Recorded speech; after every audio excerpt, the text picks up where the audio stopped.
Yesterday we did 8 lines of the sonnet Shall I Compare Thee, written by Shakespeare. Today I'll be doing the remaining part of the poem. As I already told you that a sonnet is of 18 lines, 14 lines, sorry, and in the first 8 lines the poet, puts forward the, a kind, he generally, he or she generally poses a problem, but in the last 6 lines he reaches to some kind of solution, or we can say resolution. In this particular sonnet we find that, it begins with a question: shall I compare thee to a summer's day? Now he is questioning whether, now we can, take it as, because we are not sure to whom he addressed the poem. Generally it is said that he addressed it to his friend and patron, so we can, say that the speaker and the beloved also. So in the remaining part I'll be talking terms of the speaker and the beloved. So in the, he, begins: shall I compare thee to a summer's day? First he comes with the question, the speaker comes with the question: can he compare his beloved to a summer's day? Because as I told you, summer is very pleasant in Europe, and but then he rejects the idea because he finds that his beloved is lovelier and more temperate, moderate, mild.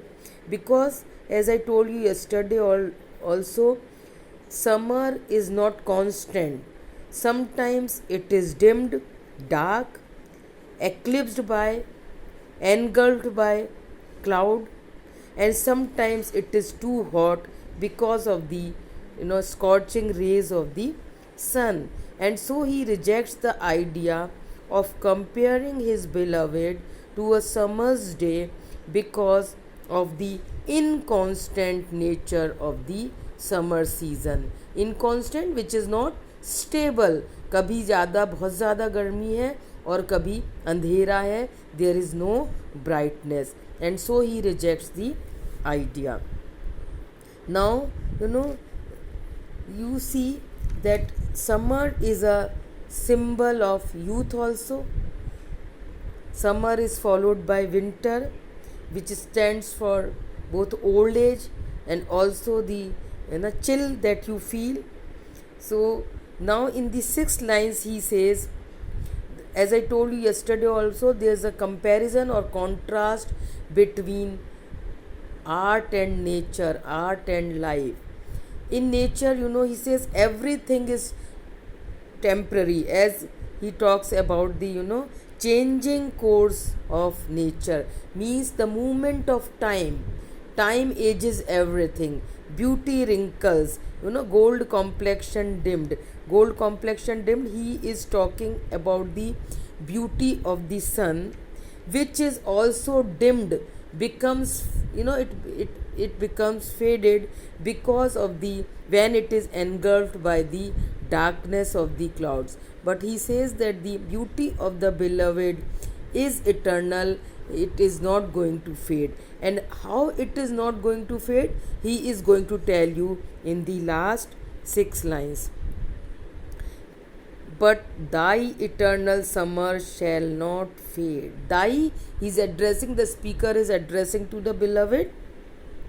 Eternal, eternal means जो, which has no end, unending, शाश्वत, कभी ना खत्म होने वाली. Summer here stands for beauty, not necessarily physical beauty, but the internal spiritual, beauty of the beloved. And he says, but thy eternal, and also he's talking about, you can say the physical beauty of the speaker, of the beloved also, because as he says in the last lines, the beloved is going to be immortal.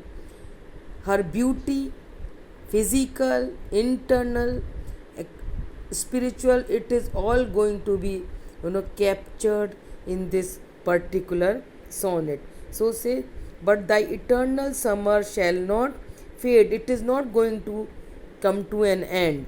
The beloved's beauty is not going to come to an end, nor lose possession of that fear thou owest. Thou means you. Thou here means you, means the beloved possess.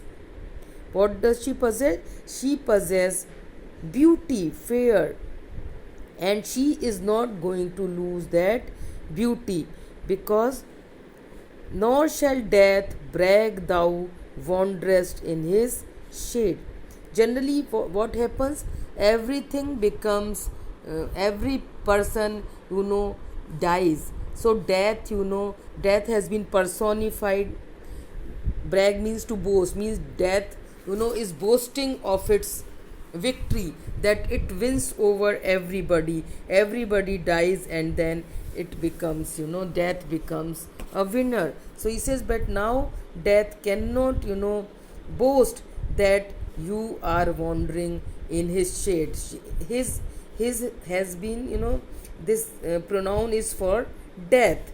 Death, which has been personified as a person who is boasting about its victory over human beings, where over life, because death ultimately takes over life. So he says, when in eternal lines to time thou growest. Now you will understand, he is talking about the eternal lines of this sonnet. The sonnet was written long back, but now still you and me and other people, you are reading this sonnet and the beauty of the beloved that is described in the lines. So he says, when in eternal lines to time thou growest, so long as man can breathe or eyes can see, so long lives this, and this gives life to. These lines are very important. Now, as I told you, here is, he is making a sharp contrast between nature and art. He says that the comparison of her beloved with nature is inadequate, पर्याप्त नहीं है, sufficient नहीं है, because in nature everything is temporary, everything is short lived. Whether you talk about the birds of May, they are short lived. Summer's period also, it is short lived, because it is followed by winter. And the gold complexion of the sun, it also is dimmed. So nothing is constant, कोई भी चीज़ शाश्वत नहीं है. Everything declines, it comes to an end, gradual and धीरे धीरे सब खत्म हो जाती है. तो but he says, you will grow in this eternal lines which he has written in the memory of his beloved. तो पोयम जो ये सोनेट उन्होंने लिखा है, उसमें वो क्या हो गई है, जो beloved है वो अमर हो गई है. He has captured the beauty of the beloved in these lines, जिससे कि आपको पता लगेगा कि भाई वो जो उनकी सुंदरता है वो परमानेंट है, उन्होंने उसमें लाइंस में कैप्चर कर लिए. He wrote this poem long back and we are still reading it, and people will continue to read it in the coming generation. So this the beloved has become eternal. So long as man can breathe, जितने लंबे समय तक, so long as humanity lives on this earth, जब तक आदमी जीवित है, और eyes can see, so long lives this means this sonnet, तब तक जो है वो जीवित रहेगा. कौन? ये ब्यूटी जीवित रहेगी, of the beloved, and this gives life to thee has been used for the beloved. And this continuous process that he has written this sonnet, and for generations people have been reading, readers have been reading, this gives birth to the beloved every time, and she is not going to fade. Her beauty is not going to fade. So this is a very beautiful sonnet written by Shakespeare. And the two things that you see in this, poem or the sonnet, is the contrast between, nature and uh, art, and also the use of words like to indicate that contrast. In, for nature he uses words like declining, declined, dimmed, and short. For art he's using, eternal, something which is permanent. And so, through the words he has conveyed you the meaning and also the contrast between life and art. These art is something which stands for eternity. So Shakespeare immortalizes his friend by saying that the fairest and most resplendent things decay by chance or by the laws of nature, but his friend's beauty will not suffer. The poet thinks, and also thinks, that, one can see, the inspired nature of the poem. It is the certainty of love that brings with it Shakespeare's confidence in the immortality of his verse. Though a convention with Renaissance poets, it was in this case prophetically justified. This sonnet is the first one to become very famous. As one of the critics observes, one can but notice the inspired nature of the poem. It is the certainty of love that brings with it Shakespeare's confidence in the immortality of his verse.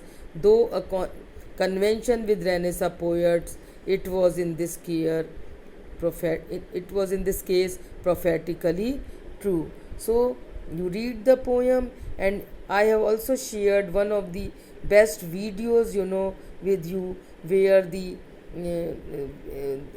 the speaker has discussed this uh, sonnet and also talked about the rhyme scheme of the poem. Thank you so much.